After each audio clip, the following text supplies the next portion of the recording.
Welcome back, fellow grievers. And this episode, we are going to talk about fear of the unknown, especially around grieving. So, welcome back, friends. And I apologize in advance for the congestion and my voice. I have been super sick for a couple weeks and I just can't seem to shake it. And so I apologize for that. But I wanted to get back on here and just keep recording because I think this might draw out for another week or so. Hopefully not. Please pray for me. But I wanted to make sure that you guys got an episode. So today I want to talk about the fear of the unknown because so much just in life in general, we fear the unknown, right? We want to know what's going to come. We want to know how to plan for it. We want to know what people's answers are going to be. We like wait in anticipation. Oftentimes this is where our frustration and our overwhelm and all the things come into play. And I'm reading a book during adoration. It is called Offer It Up by Megan Helmstead. I think that's how you say her name. But it's very good. It has little stories of her life. She suffers with chronic illness, and there's a grief in that too. And so I wanted to read a little portion out of this book about how we fear the future. And it says, when we imagine a future suffering, we perceive it as an absence of any help or grace.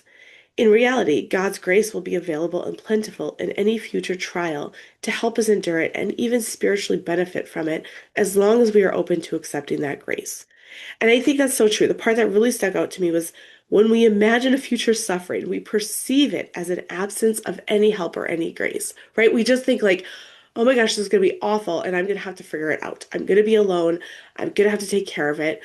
And so that has kind of been on my mind a lot. And our priest, he got reassigned to a different parish. And for me, this has been a grief. It's been a loss. Like, I have a really good relationship with this priest. My husband and I have met with him multiple times to talk about our marriage struggles. He's really counseled us through a lot of things. There were, I know for one specific time a few months ago, like I was really I was gonna file for divorce. I was like, this, it's not gonna get any better. This is just where we're at. Like I'm losing myself in this. And my priest was like, you know what, let's just hold off. Like, I'm not saying that's not the answer, but maybe that's not the answer still. Like, let's just give it a little time, just pause. And like, not only will it benefit, like, if you're able to repair your marriage, but it also will benefit you with any current other relationships you may have in the future. And so I really took that to heart and I really paused. And in that time, then I saw little graces, right? That like my husband was making moves back where I felt loved again. I felt seen. And so again, I just say this to like be really open with you guys and like say, I just have a really good relationship with this priest. Like, I will call him and he will spiritually guide me through things and like really counsel me. And he's just been through a lot of hard things for my family the last couple years. So we are going to miss him so much. And when I think of the new priest coming, I'm not thinking of it as what spiritual gifts this new priest will have. Maybe there's things that like this this new priest has like gifts and talents that like maybe our current priest has been lacking and like it's just gonna fill our parish up even more. Like maybe our current priest was just, God's little stepping stone to get us even closer together. But like, I don't think of it as that, right? I think of it as like fear and trepidation and like, it's never going to be as good. And oh my gosh, look at all the things we're losing, right? And so I really think that that is just our humanness. It's our humanness to kind of freak out and panic a little bit. And if we would have rightly ordered fear, we really truly would fear for our soul more than for our body, right? And most of the time, we fear for our body. We don't want to be uncomfortable. We don't want to go any more like, even like the physical um fog, I would say, of grief. Like, it's not necessarily like, oh, you feel a pain in your knee, but there it is a physical part of it. And so those things are real and true. But we are so trying to get out of that pain that often we're like, well, what is this doing to my soul right now? and so we get it backwards, right? As humans, most of the time. And so again, I think God, obviously God knows this. He loves us in our humanness. He loves us wherever we are at on that journey.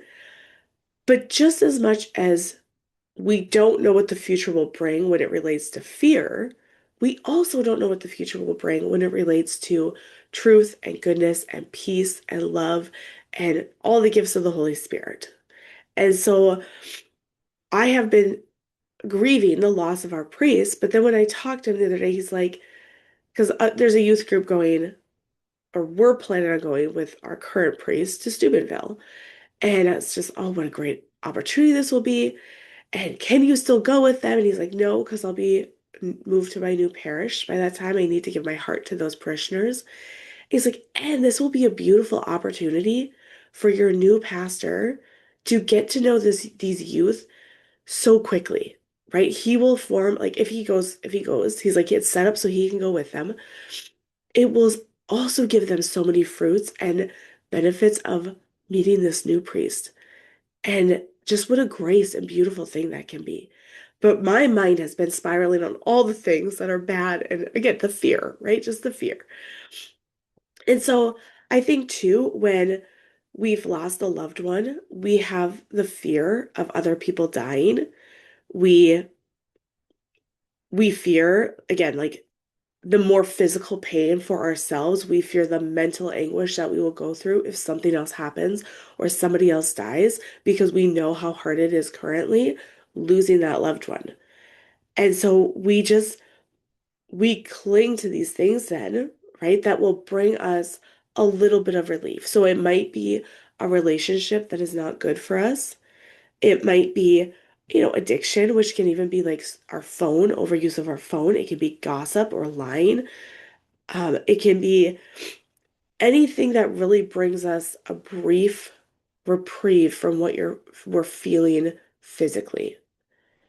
And we often then justify these behaviors, right? Saying, well, I need to do this to get through the day. Like I deserve this. Everything is falling apart right now. And that's not to say that we don't deserve little bits of rest, but I would really challenge you to sit there and think, is this really bringing me rest, or is it bringing me a short reprieve of what I'm feeling? And in the long term, it's not helping me either. I know for me, when I get in kind of ruts, right, where I'm having a hard week or hard couple days, like I will tend to just sit and like scroll on my phone. I just want to check out. I don't want to think about other things. And ultimately, yes, I feel a little bit of relief in the moment that I'm not thinking about the thing that's forefront of my mind. But what it does is it just makes me see all the other bad things that are happening. It just gets me more in a spiral of everything is bad then. And it does not make me feel better long term. So that is the stuff that I'm talking about. That it really leads us farther away from peace and healing, and it ultimately leads us further away from God. And fear is one of Satan's favorite tools. I would say it's probably one of the easiest things too, because again, in our minds, when we fear something, we just think of the ways that it will happen without the gifts of the Holy Spirit, right? Without any grace from God. We think of it that way instead of a lens through, okay, this scary thing, yes, might happen, but God will be beside me. And so, a tip that I want to leave you guys with today, just a couple things if you are finding yourself in these spots, and again, it happens to all of us. I get these spots as well, but an examination of conscience at night, just like 2 to 3 minutes of just sitting and really reflecting throughout the day, like going through the Ten Commandments and just be like, okay, Lord, where did I not invite you in today? Where could I do better tomorrow?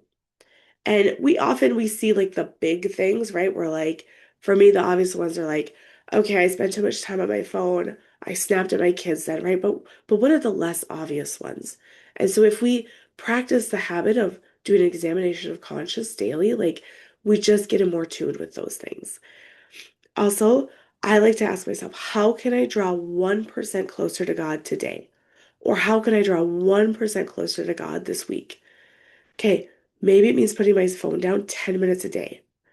Just 10 minutes. Can I do that? Yeah, I think I can, right? Just 1%.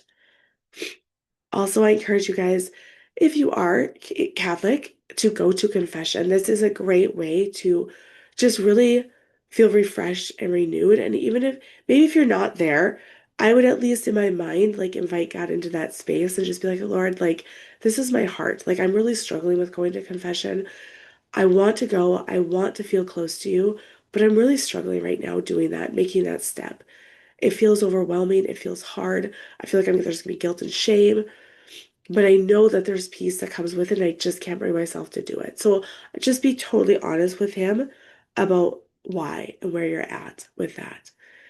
And also, to leave with this kind of closing thought is the apostles were with Jesus during the crucifixion, and they all ran in fear.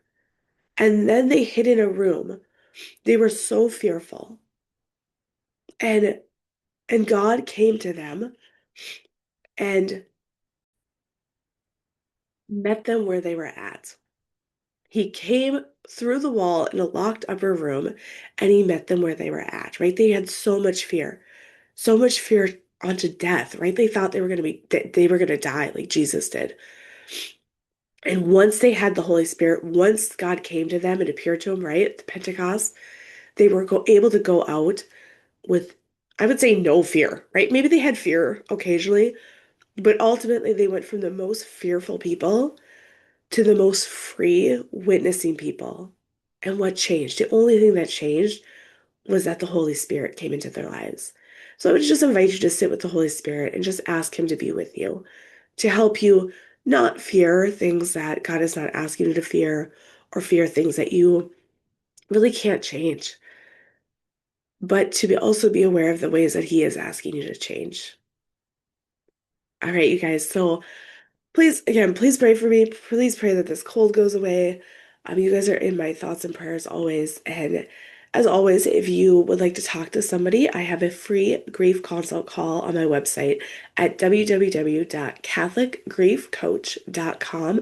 So go and grab that there. There is nothing really that I'm like, you can't talk to me about that. Like, so if you're not Catholic, I invite you to take that time, that free call, and just come and talk to somebody. Maybe you don't have anybody in your life that you really feel like you can confide in and talk to. So please use that. That's why it's there. All right, you guys, I'll be praying for you. God bless.